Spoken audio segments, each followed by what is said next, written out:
നല്ല song selection. Thank you. അടിപൊളി. ചോദിക്കാം നമുക്ക്. Yes Sarath sir. മകളെ ശ്രീഹരി, എന്തോ നല്ല പാട്ട് താങ്ക് യു സാർ. മോനെ നന്നായിട്ട് തന്നെ പഠിച്ചൊക്കെ പാടിയിട്ടുണ്ട് കേട്ടോ, അത് പറയാതിരിക്കാൻ വയ്യ മോനെ. പിന്നെ എനിക്ക് ആകെ തോന്നിയത് നിനക്ക് ആ ഒരു സന്തോഷമില്ല. നീ ഇതിന്റെ ഇടയ്ക്കൊക്കെ ആ സന്തോഷം, ഈ ശ്വാസം എടുക്കേണ്ട സമയത്താണ് മോന് സന്തോഷം വരുന്നത്.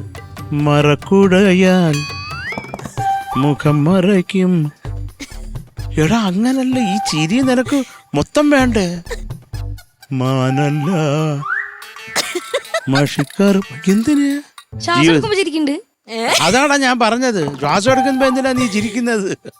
അത്ര കൂടുതൽ ഓക്സിജൻ ഉണ്ടോ ഇവിടെ? മകളെ നീ ഒന്ന് ചിരിച്ചോണ്ട് പാടിക്ക, ബാക്കിയുള്ള കാര്യം പിന്നെ സംസാരിക്കാം. മറക്കുടയാൽ മുഖം മറയ്ക്കും മാനല്ല, മഷിക്കറുപ്പാൽ മിഴിയെഴുതും മീനല്ല, പൂനില അല്ല ഈ ശരിയല്ല, ഇത് പൊട്ടിച്ചിരിച്ചോണ്ട് പാടാനല്ലേ ഇത്? പൂനിലാവല്ല പൂനിലാവല്ല പുലർവേളയിൽ മുല്ലയാവില്ല മൂവന്തിയിൽ, അവളല്ലിയാമ്പലല്ല കുഞ്ഞു തെന്നലി, കുറുമ്പിന്റെ ഒക്കെ കുറച്ച് സോഫ്റ്റ് ആടാ. കുറുമ്പിന്റെ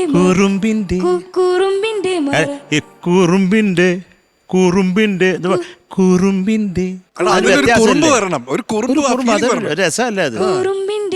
ഇത് ഉറുമ്പിന്റെ കുറുമ്പിന്റെ മറക്കുടയാൽ മുഖം മറയ്ക്കും മാനല. ആ മോനെ, ആ ചിരിയായിരുന്നു എനിക്ക് മിസ് ചെയ്തത് കേട്ടോ. അപ്പൊ എന്തൊക്കെയാലും നല്ലൊരു പാട്ട് മോനെ. നീ കുറച്ചും കൂടെ ചിരിച്ച് കുറച്ചും കൂടെ ശ്രുതിയുടെ കാര്യമൊക്കെ ഒന്ന് ശ്രദ്ധിച്ചാലും അടിച്ചോണ്ട് പൊക്കൂടെ മാർക്ക് നമ്മൾ തരാനങ്ങിരിക്കല്ലേ. ഇപ്പോഴും അവിടെ ആരും തൊടാതെ ഇങ്ങനെ ഇരിക്കാം. മിക്കവാറും നമ്മള് മൂന്നുപേരും ഇത് വീതിച്ചെടുക്കേണ്ടി വരുന്ന എനിക്ക് തോന്നണേ. എന്നെ മറക്കല്ലേ നിങ്ങൾ? ഇല്ലടാ ഒരിക്കലും.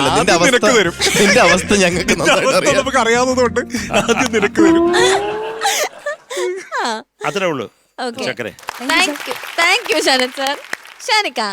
ശ്രീഹരി എന്തോ പാടിയടാ, കുഴപ്പമില്ലായിരുന്നു കേട്ടോ. Thank you sir. എനിക്ക് ചിരിക്കണം എന്നുള്ള ഒരു, നമ്മളെപ്പോഴും എല്ലാ കുട്ടികളോടും പറയുന്നൊരു കാര്യമാണ് ആ പാട്ട് എന്താണെന്നുള്ളത് മനസ്സിലാക്കിയിട്ട്. കാരണം ഈ പാട്ടിൻ്റെ വിഷ്വൽസും എല്ലായിടത്തും അറിയുന്നില്ല. ഭയങ്കര ഹാപ്പി സോങ് ആണ്. നമ്മളിത് ചിരിച്ച് പാടണം എന്ന് പറയുന്നത് അത് വെറുതെ നമുക്ക് കാണാനൊരു രസത്തിന് വേണ്ടിയിട്ടല്ല. ചിരിച്ച് പാടുമ്പോൾ ആ സോങ്ങിൻ്റെ ഡൈനാമിക്സ് ഓട്ടോമാറ്റിക്കലി മാറും. നമ്മുടെ ആ വായുടെ പ്ലേസ്മെൻറ്റ് അങ്ങനെ ആകുമ്പോൾ അതിന് കൊടുക്കുന്ന പിക്ചർ വേറെ ആയിരിക്കും. അപ്പോൾ അതുകൊണ്ടാണ് ഈ ചിരിച്ച് പാടെന്ന് പറയുന്നത് ഹാപ്പി സോങ്സ് ഒക്കെ ആകുമ്പോൾ. ഇത് ആ കണക്ഷൻ അവിടുന്ന് പുറപ്പെടുന്നുണ്ട്, പക്ഷെ ഇവിടെ എവിടെയോ വെച്ചങ്ങ് കട്ടാവുകയാണ്. ആ ഹാപ്പി സോങ്ങിൻ്റെ ഒരു ഹാപ്പിനെസ് ഇങ്ങോട്ടേക്ക് എത്തുന്നില്ല. പറയുന്നത് മനസ്സിലായോ?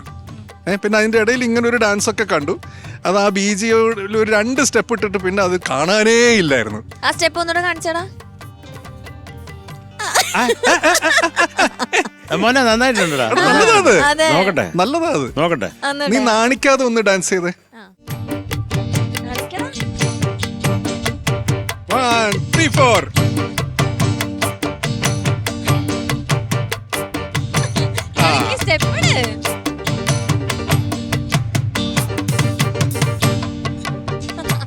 ശ്രീഹരി, അപ്പൊ ശ്രീഹരി അതെന്തുകൊണ്ടാണ് അതിൽ മാത്രം ഫസ്റ്റ് ബീജിയിൽ മാത്രം ഒതുക്കിയത്? മീൻസ് പല്ലവി കഴിഞ്ഞിട്ട് വരുന്ന ബീജിയിൽ മാത്രം, പിന്നെ ഒന്നും എവിടെയും ഒന്നും കണ്ടില്ല. എന്ത് അല്ല കോറസിലില്ലേ കൈക്കോട്ടെടുത്തിട്ട് ഇങ്ങനെ കളിക്കാന്ന് ചോദിച്ചായിരുന്നു. കൈക്കോട്ടെടുത്തിട്ട് എങ്ങനെ? ഒന്ന് എടുത്തേ, കൈക്കോട്ടെടുത്തേ. മോനെ ഇത് ഏത് കൈക്കോട്ടാണ് അത്? എനിക്കത് വടംവലി പോലെയാ തോന്നിയത്. ഇതെന്തോ ഇത് മറ്റേ പമ്പടിക്കുന്നത് എന്താണ് ഇത് സംഭവം? കൈക്കോട്ടുണ്ട് മണ്ണിങ്ങനെ കുത്തിയിട്ട് ഇങ്ങനെ മാറ്റിയിട്ടതാണ്. എനിക്കത് മാങ്ങ പറിച്ചെടുക്കത്ത് പോലെ എനിക്ക് തോന്നുന്നത്. പക്ഷെ അത് ഒരു സ്റ്റെപ്പായിട്ട് ഞങ്ങൾ കാണുന്നുള്ളൂ. അതെ, വളരെ മനോഹരം. കുറച്ചുകൂടി ആവാമായിരുന്നു എന്ന് തോന്നി. കാരണം ഈ പറഞ്ഞ പോലെ ഒരു ഹാപ്പി സോങ്ങിൽ ഇതുപോലത്തെ എലമെന്റ്സ് ഒക്കെ ഭയങ്കരമായിട്ട് ആഡ് ചെയ്യും. എടാ ആ അനുപല്ലവി ഒന്ന് പാടിയ നീ. മുണ്ടകപ്പാടത്തെ മുത്തും പവിഴവും കൊയ്യാനത്തണ പ്രാവാണ്. നേരത്തെ പാടിയപ്പോഴൊക്കെ വെറും പവിഴം എന്ന് മാത്രമേ കേൾക്കണുള്ളൂ. അത് കേൾക്കണം കേട്ടാ. അത് കാരണം ഇങ്ങനത്തെ സോങ്സിലൊക്കെ ലിറിക്കലി എസ്പെഷ്യലി ഗിരീഷേട്ടൻ റൗണ്ടിൽ ഈ പുള്ളി എന്താണ് എഴുതി വെച്ചിരിക്കുന്നതൊക്കെ നമ്മൾ കേൾക്കണം. അപ്പോൾ നമുക്ക് അടുത്ത തവണ വരുമ്പോൾ പാട്ട് സെലക്ഷൻ കുഴപ്പമൊന്നുമില്ല, നല്ല പാട്ട് സെലക്ട് ചെയ്തിട്ടാണ് വന്നിരിക്കണം. അത് നമ്മളിലേക്ക് എത്തിക്കുമ്പോൾ കണക്ഷൻ ഒന്ന് മൊത്തത്തിൽ കണക്ഷൻ ആ അവിടെ നിന്ന് പുറപ്പെടുന്നത് ഇവിടെ കിട്ടണം. അതെ. അത്രേ ഉള്ളൂ കേട്ടാ. ഓക്കെ അപ്പൊ നെക്സ്റ്റ് ടൈം അതൊക്കെ ഒന്ന് സെറ്റ് ആക്കിട്ട് വാ. All the best. Thank you sir. Thank you Shanika. ഹരിച്ചേട്ടാ. ഓക്കെ, സോ മോനെ നന്നായിട്ട് പാടി. ഓവറോൾ നല്ല നല്ല പെർഫോമൻസ് ആയിരുന്നു താങ്ക് യു സാർ. ഒരു നല്ല കാര്യം എന്ന് വെച്ച് കഴിഞ്ഞാൽ ശ്രീഹരിയുടെ വോയിസ് നല്ല നല്ല ടോണാണ്. ഇന്നത്തെ സോങ്ങിനാണെങ്കിലും സാധാരണ കുറച്ച് സ്ട്രെയിൻഡ് ആവാറുണ്ട് ശ്രീഹരി, പക്ഷെ ഇന്ന് it was good to listen. നല്ല വോയിസ് ആയിരുന്നു ഇന്നത്തെ റൗണ്ടിന് പറ്റിയ പാട്ടും കൊണ്ടാണ് വന്നത്. ഒരു കിടിലൻ പാട്ട് അല്ലേ? അതെ. അപ്പം ശ്രീഹരിക്ക് ഇന്ന് നന്നായിട്ട് പെർഫോം ചെയ്തതിന് ആദ്യം തന്നെ ഒരു ക്ലാപ്സ്. Thank you sir. രസമായിട്ട് തന്നെ പാടി. പിന്നെ പറയാനുള്ളതൊക്കെ പറഞ്ഞു. ഫസ്റ്റ് എൻട്രി മറക്കുടയാൽ അതിന് പിച്ച് ഔട്ടായി. ഫസ്റ്റ് നമ്മളെപ്പോഴും സ്റ്റാർട്ട് ചെയ്യുന്നതിന് മുമ്പ് ഒന്ന് പറ്റുമെങ്കിൽ ഒന്ന് ഹം ചെയ്യണം. ജസ്റ്റ് ചെക്ക് നമ്മൾ റൈറ്റ് ആയിട്ടുള്ള ശ്രുതിയിലാണോ സ്റ്റാർട്ട് ചെയ്യുന്നതെന്നുള്ളത്. അപ്പം അത് ഓൾമോസ്റ്റ് എല്ലാവർക്കും അത് കിട്ടും. ഒന്ന് പാടി നോക്കാം. മറക്കുടയാൽ മുഖം മറയ്ക്കും മാനല്ല. പിന്നെ ഈ പറഞ്ഞ പോലെ എക്സ്പ്രഷൻസ് ഭയങ്കരമായിട്ട് നമുക്ക് പ്രൊവൈഡ് ചെയ്യാൻ പറ്റുന്ന ഒരു പാട്ടല്ലേ. അപ്പോൾ അതായിരുന്നു ഇന്ന് മിസ് ചെയ്തത് ശ്രീഹരിയുടെ. ശ്രീഹരി ഈ പറഞ്ഞ പോലെ ഓഫ്കോഴ്സ് ഒരു ചിരി വന്നിരുന്നെങ്കിൽ തന്നെ കുറേയൊക്കെ അത് വന്നേനെ. ഭയങ്കര സീരിയസ് ആയിട്ടാണ് പാടിയത്. ഇനി അങ്ങനെ ആവാതെ മോൻ ആ പാട്ടിനനുസരിച്ച് സ്വിച്ച് ചെയ്യണം കേട്ടോ. ഇപ്പൊ കുറുമ്പിന്റെ എന്നൊക്കെ പറഞ്ഞില്ലേ, അവളല്ലിയാമ്പലല്ല കുഞ്ഞു തെന്നലേ കുറുമ്പിന്റെ മറക്കുടയാ. ഈ ഒരു അപ്സ് ആൻഡ് ഡൗൺസ് വരണം, എന്നാലേ അതൊരു സോങ് ആവുള്ളൂ അല്ലേ? അല്ലെങ്കിൽ പിന്നെ റോബോട്ടിനും പാടാമല്ലോ. Okay, all the best. Thank you sir. ശരി, മാർക്സ് ചോദിക്കാം. ശരത് സാർ. മോന് ഞാൻ 8 മാർക്സ് തരുന്നു. Thank you sir. Thank you Sharath sir. Shanika. Srihari എന്തോ 7.9. Thank you sir.